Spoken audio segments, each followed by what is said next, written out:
SpaceX has this strange habit of acting like a normal company while quietly rewriting the balance of power on Earth.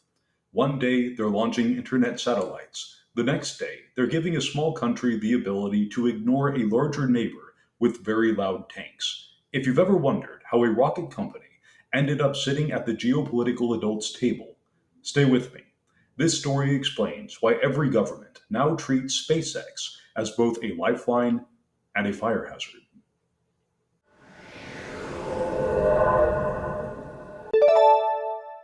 Hello, my name is Gene Botkin. I am a cybersecurity analyst working in the space domain, and I'm building a club for people who want to participate in the new space economy. Our topic today is how SpaceX is changing the global equilibrium. Let's begin. When people think about SpaceX, they think about rockets landing on their tails like they're auditioning for Riverdance. They don't think about the way these rockets rearrange military strategy under national telecom monopolies, or quietly decide which countries get reliable internet during a crisis. Yet that is exactly what has happened. SpaceX began as a scrappy startup selling a dream, and somehow ended up holding pieces on the global chessboard that used to belong only to superpowers. It starts with launch capacity. For most of modern history, putting anything into required state level weight, the kind that comes with government seals and many acronyms. The supply of rockets was small and the cost was high. Countries with space ambitions had to get in line, fill out paperwork, and pray their payload was not bumped for reasons that nobody would explain. Then SpaceX arrived and turned launch into something that looks, quite suspiciously, like a functioning market. Governments that once negotiated for launch windows with the intensity of Cold War diplomats now scroll through available Falcon 9 manifests the way you browse airline tickets. If you're Estonia and you suddenly need to put up a satellite because your neighbor is acting theatrical again, then SpaceX makes that possible, and that alone shifts power. But launch was only the appetizer. Starlink is the main course that forced policymakers to sit down and rethink their worldview. A global internet constellation sounds harmless until you notice who controls it. When a single private company can provide broadband to a battlefield faster than a government can update its policies, you get a new category of actor in world affairs: the privately held geopolitical asset. Starlink terminals showed up in places where the local Starlink terminals showed up in places where local telecom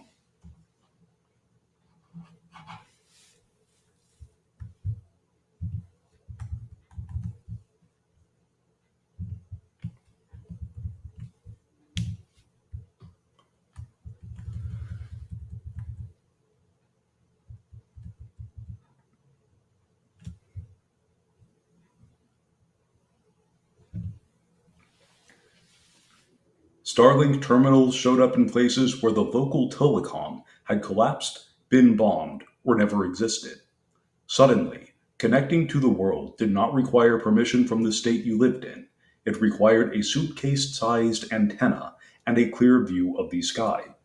Authoritarians hate this, and everyone else finds it convenient. The military implications are even sharper. Any defense planner will tell you that communication is the bloodstream of modern conflict. When you can distribute thousands of satellites that constantly rotate coverage, you make it very difficult for an adversary to blind you. And when this system belongs to a private company rather than a nation state, the diplomatic questions get interesting. Who controls access? Who decides the terms? And who pulls the plug? It turns out that these decisions might be made by a board rather than a Senate hearing, and that realization gave several foreign ministries a brand new migraine. Then there is the matter of cost. Traditional satellites behave like aristocrats, well dressed, high maintenance, and requiring enormous sums of money to remain in the neighborhood. SpaceX lowered launch costs to levels that finally let smaller nations send up hardware without taking out generational loans. And as prices dropped, more countries sent more satellites, which changed intelligence collection. Before, you had a handful of nations with sophisticated Earth observation platforms, and now you have mid sized economies launching their own spy-light satellites. The world became more observable, which means misbehavior is harder to hide. SpaceX did not set out to make global politics more transparent, and yet they did it anyway. The commercial sector changed even faster. Telecom, commu- Telecom companies used to operate with the confidence of aristocrats who believed they owned the local roads. Then SpaceX rolled in with a backpack sized modem and offered internet in places the telecoms promised they'd reach someday. That promise had been around for decades, and people stopped waiting. In rural America, entire towns signed up because the only alternative was watching their connection buffer every time a cloud passed by.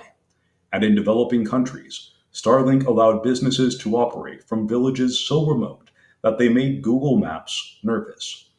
Connectivity became less dependent on geography and more dependent on whether someone could order a terminal online. Of course, when one company gains this much influence, governments respond the same way that they always do, with new rules, new committees, and more speeches about national sovereignty delivered by people who have not used a modem since 2004. SpaceX, being SpaceX, ignored most of these speeches and kept launching. Countries that wanted reliable launch capacity learned to work with them. Countries that wanted independence looked for alternatives. China built its own low Earth observation constellation, and Europe debated it for several years, then had another meeting about why it hadn't happened. And that's the pattern. SpaceX acts, and others discuss the act. The rocket technology itself created new ripples. Reusability changed the economics of sending hardware to orbit. It also changed military calculations. A reusable first stage is essentially a rapid response logistics tool that can loft cargo with very little warning. Defense planners noticed, and when the Pentagon realized that Starship might eventually carry dozens of tons across the planet in under an hour, they perked up. The idea of orbital logistics stopped sounding like science fiction and started sounding like procurement language. Meanwhile, countries without launch systems faced a new kind of dependency. If you want satellites, if you want communications, if you want a ride to space, then you have to deal with SpaceX.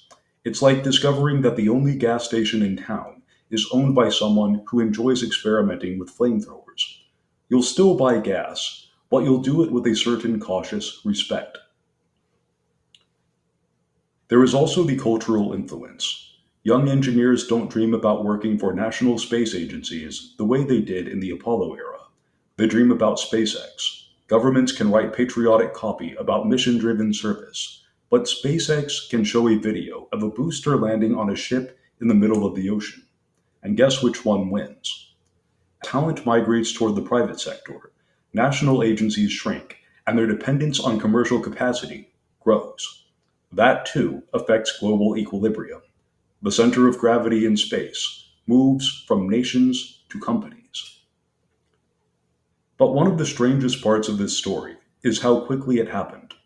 20 years ago, the idea that a private company would dominate launch, deploy the world's largest satellite constellation, and become a strategic actor in multiple conflicts would have sounded like something written by a very excitable science fiction author.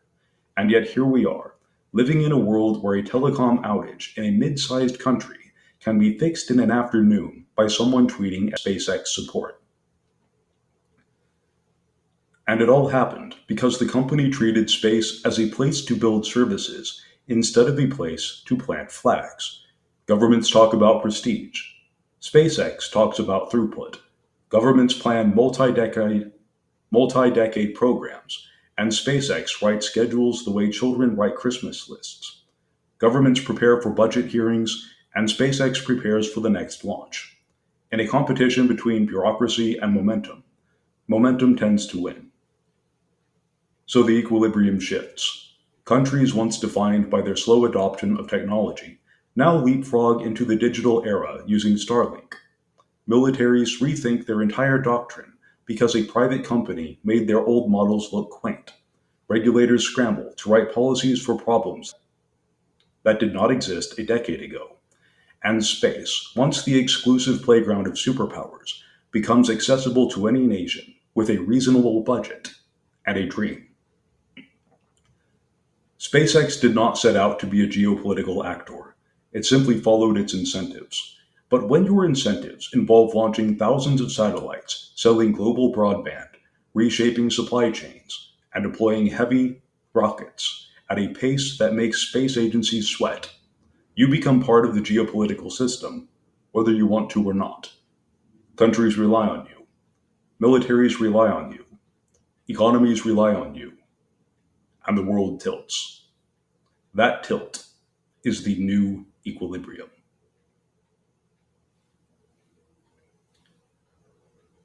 If you enjoyed this story and want more deep dives into the forces reshaping the new space economy, then tap the like button, leave a comment, and subscribe to the channel. This has been Gene Botkin with End Transmission.